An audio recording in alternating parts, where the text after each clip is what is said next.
మత్తయి సువార్త 1వ అధ్యాయము. అబ్రహాము కుమారుడగు దావీదు కుమారుడైన యేసుక్రీస్తు వంశావళి.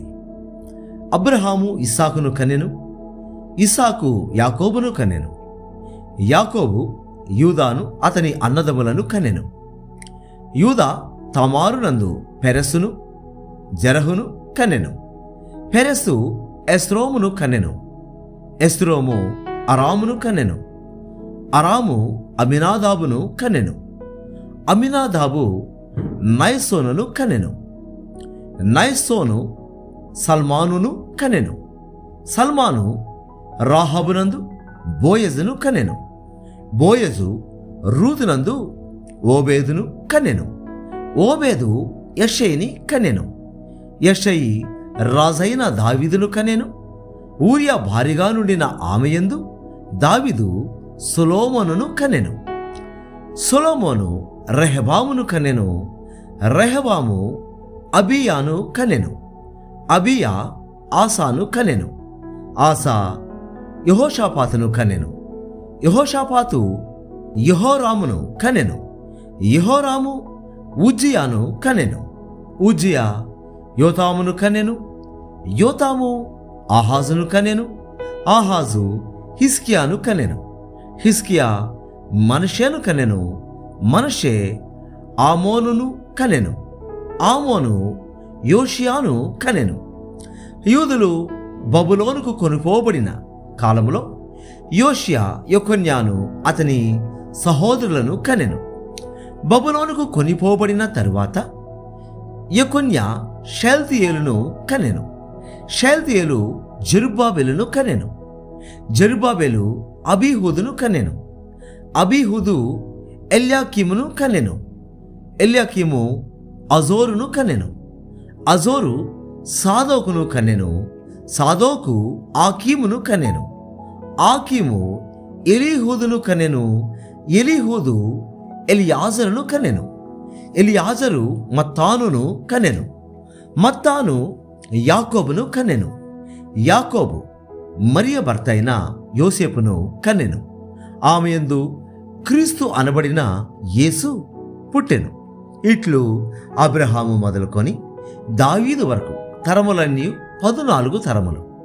దావీదు మొదలుకొని యూదులు బబులోనుకు కొనిపోబడిన కాలము వరకు 14 తరములు.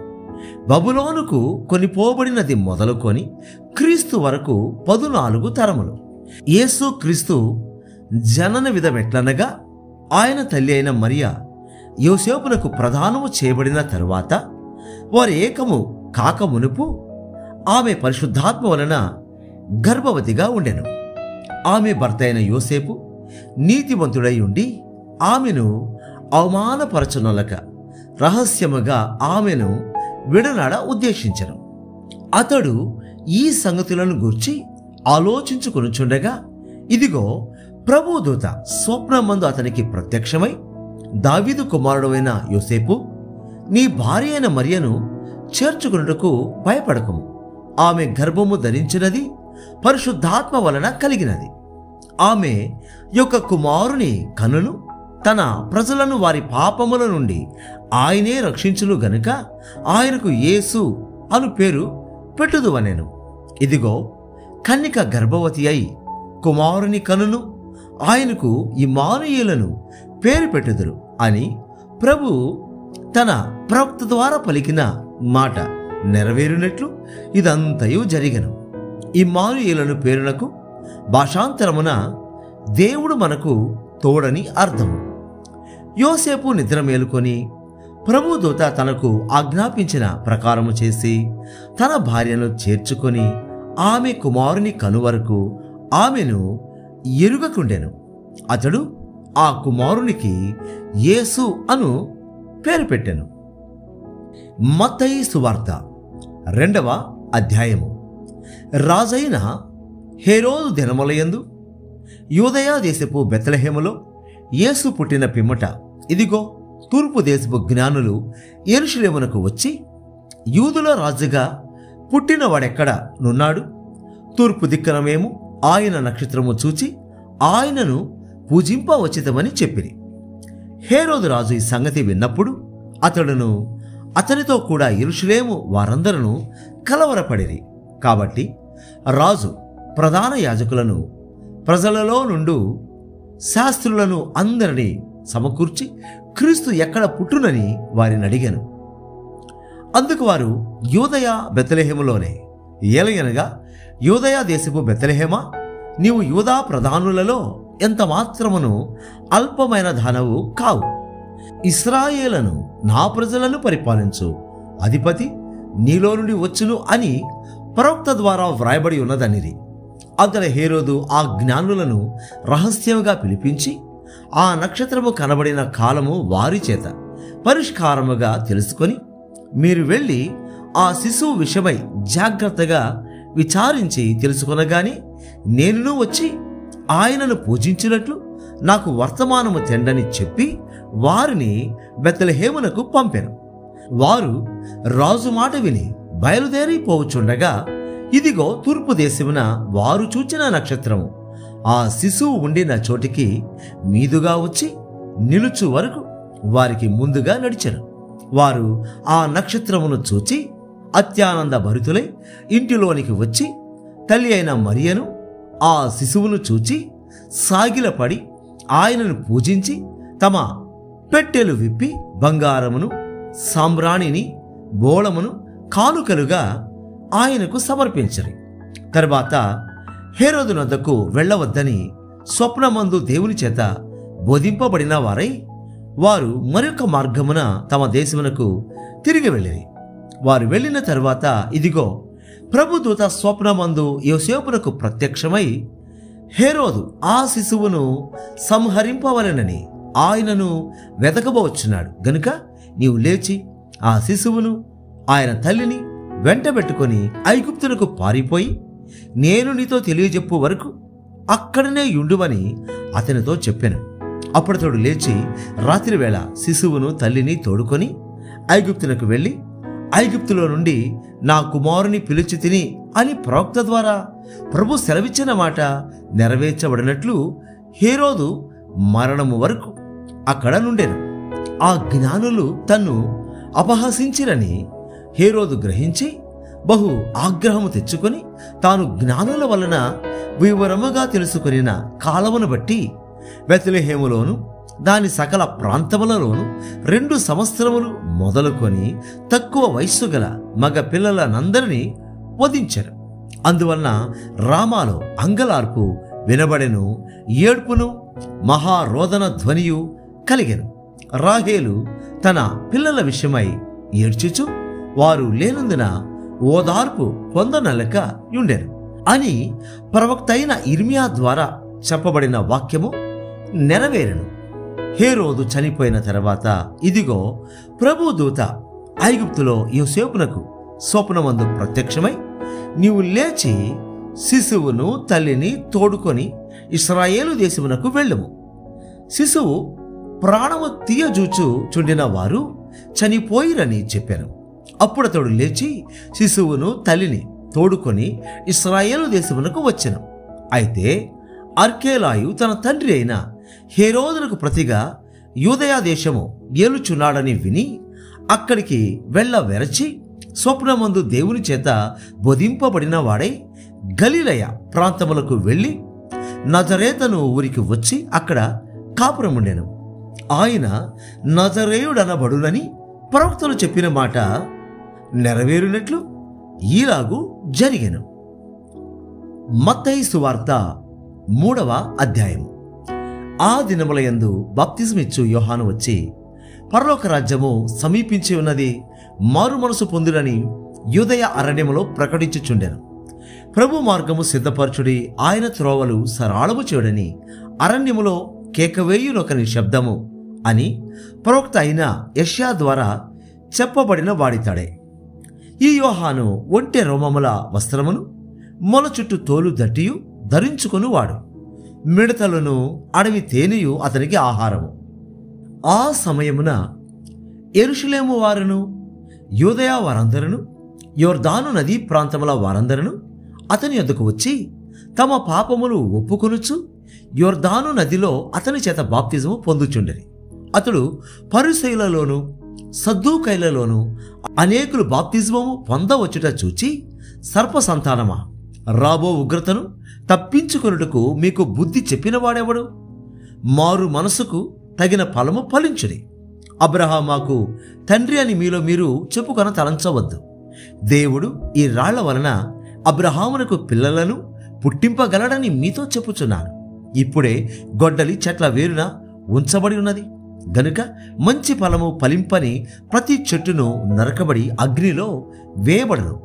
మారు మనసు నిమిత్తము నేను నీళ్లలో మీకు బాప్తిజమిచ్చుచున్నాను. అయితే నా వెనుక వచ్చుచున్నవాడు నాకంటే శక్తిమంతుడు. ఆయన చెప్పులు మోయుటకైనను నేను పాత్రుడను కాను. ఆయన పరిశుద్ధాత్మలోను అగ్నితోనూ మీకు బాప్తిజమిచ్చను. ఆయన చేట ఆయన చేతిలో ఉన్నది. ఆయన తన కళ్ళమును బాగుగా శుభ్రము చేసి గోధుమలను కొట్టులో పోసి ఆరని అగ్నితో పొట్టును కాల్చివేయునని వారితో చెప్పాను. ఆ సమయమున యోహాను చేత బాప్తిస్మం పొందుటకు యేసు గలిలయ నుండి యొర్దాను దగ్గరనున్న అతని యొద్దకు వచ్చాను. అందుకు యోహాను, నేను నీ చేత బాప్తిస్మము పొందవలసిన వాడనై ఉండగా నీవు నా యొద్దకు వచ్చుచున్నావా అని ఆయనను నివారింపజూచెను గాని, యేసు, ఇప్పటికి కానిము, నీతి యావత్తు ఇలాగు నెరవేర్చుట మనకు తగి ఉన్నదని అతనికి ఉత్తరమిచ్చాను గనుక అతడు అలాగూ కానిచ్చాను. యేసు బాప్తిజము పొందిన వెంటనే నీళ్లలో నుండి ఒడ్డునకు వచ్చాను. ఇదిగో ఆకాశము తెరవబడెను. దేవుని ఆత్మ పావురమోలె దిగి తన మీదికి వచ్చుట చూచెను. మరియు ఇదిగో ఈయనే నా ప్రియ కుమారుడు, ఈయన యందు నేను ఆనందించుచున్నానని యొక్క శబ్దము ఆకాశం నుండి వచ్చెను. మత్తయి సువార్త 4వ అధ్యాయము.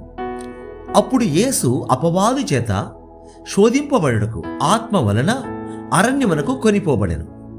40 దినములు 40 రాత్రులు ఉపవాసముండిన పిమ్మట ఆయన ఆకలిగొనగా ఆ శోధకుడు ఆయన యొద్దకు వచ్చి, నీవు దేవుని కుమారుడువైతే ఈ రాళ్ళు రొట్టెలగునట్లు ఆజ్ఞాపించువనెను. అందుకాయన, మనుషుడు రొట్టె వలన మాత్రము కాదు గాని దేవుని నోట నుండి వచ్చు ప్రతి మాట వలనను జీవించును అని వ్రాయబడి ఉన్నదనెను. అంతటి అపవాది పరిశుద్ధ పట్టణమునకు ఆయనను తీసుకొని పోయి దేవాలయ శిఖరమున ఆయనను నిలువబెట్టి, నీవు దేవుని కుమారుడువైతే క్రిందికి దుముకుము, ఆయన నిన్ను గూర్చి తన దూతలకు ఆజ్ఞాపించను. నీ పాదం ఎప్పుడైనను రాతికి తగులకుండా వారు నిన్ను చేతులతో ఎత్తికొందరు అని వ్రాయబడి ఉన్నదని ఆయనతో చెప్పాను. అందుకు యేసు, ప్రభువైన నీ దేవుని నీవు శోధింపవలదని మరొక చోట వ్రాయబడి ఉన్నదని వానితో చెప్పాను. మరల అపవాది మిగుల ఎత్తైన యొక్క కొండ మీదికి ఆయనను తోడుకొని పోయి ఈ లోక రాజ్యములన్నిటినీ వాటి మహిమను ఆయనకు చూపి, నీవు సాగిలపడి నాకు నమస్కారము చేసిన ఎడల వీటినన్నిటినీ నీకిచ్చేదనని ఆయనతో చెప్పగా, యేసు వానితో, సాతానా పొమ్ము, ప్రభువైన నీ దేవునికి మొర్కి ఆయనను మాత్రము సేవింపవలెను అని వ్రాయబడి ఉన్నదనెను. అంతటి అపవాది ఆయనను విడిచిపోగా, ఇదిగో దేవదూతలు వచ్చి ఆయనకు పరిచర్య చేసిరి. యోహాను చెరపట్టబడినని యేసు విని గలిలయకు తిరిగి వెళ్ళి నజరేతు విడిచి జెబూలూను నఫ్తాలియను దేశముల ప్రాంతములలో సముద్ర తీరమందలి కపర్నహూమునకు వచ్చి కాపురముండెను. జెబూలూను దేశమును నఫ్తాలి దేశమును యొర్దానుకు ఆవలనున్న సముద్ర తీరమున అన్యజనులు నివసించు గలిలయయు చీకటిలో కూర్చుని ఉన్న ప్రజలను గొప్ప వెలుగును చూచిరి. మరణ ప్రదేశములోను మరణ ఛాయలోను కూర్చుండి ఉన్న వారికి వెలుగు ఉదయించెను అని ప్రవక్త అయిన యెషయా ద్వారా పలుకబడినది నెరవేరునట్లు ఇలాగు జరిగెను. అప్పటి నుండి యేసు, పరలోక రాజ్యము సమీపించి ఉన్నది గనుక మారు మనసు పొందుడని చెప్పుచు ప్రకటింప మొదలుపెట్టాను. యేసు గలిలయ సముద్ర తీరమున నడుచుచుండగా పేతురు అనబడిన సీమోను, అతని సహోదరుడైన అంద్రెయ అను 2 సహోదరులు సముద్రములో వలవేట చూచెను. వారు జాలరులు. ఆయన నా వెంబడి రండి, నేను మిమ్మును మనుషులను పట్టు జాలరులుగా చేతునని వారితో చెప్పాను. వెంటనే వారు తమ వలలు విడిచిపెట్టి ఆయనను వెంబడించరి. ఆయన అక్కడ నుండి వెళ్ళి జెబెదయి కుమారుడైన యాకోబు, అతని సహోదరుడైన యోహాను అను మరి ఇద్దరు సహోదరులు తమ తండ్రైన జెబెదయి యొద్ద దోణిలో తమ వలలు బాగు చేసుకొనుచుండగా చూచి వారిని పిలిచెను. వెంటనే వారు తమ దోణెను తమ తండ్రిని విడిచిపెట్టి ఆయనను వెంబడించరి. యేసు వారి సమాజ మందిరములలో బోధించుచు దేవుని రాజ్యమును గూర్చిన సువార్తను ప్రకటించుచు ప్రజలలోని ప్రతి వ్యాధిని రోగమును స్వస్థపరచుచు గలిలయనంతటా సంచరించెను. ఆయన కీర్తి సిరియా దేశమంతటా వ్యాపించెను. నానా విధములైన రోగముల చేతను వేదనల చేతను పీడింపబడిన వ్యాధిగ్రస్తులనందరినీ, దయ్యము పట్టిన వారిని, చాంద్ర రోగులను, పక్షవాయువు గల వారిని వారు ఆయన దగ్గరకు తీసుకొని రాగా ఆయన వారిని స్వస్థపరిచెను. గలిలయ, దెకపొలి, యెరూషలేము, యూదయను ప్రదేశముల నుండి యొర్దానునకు అవతల నుండి బహుజన సమూహములను ఆయనను వెంబడించెను.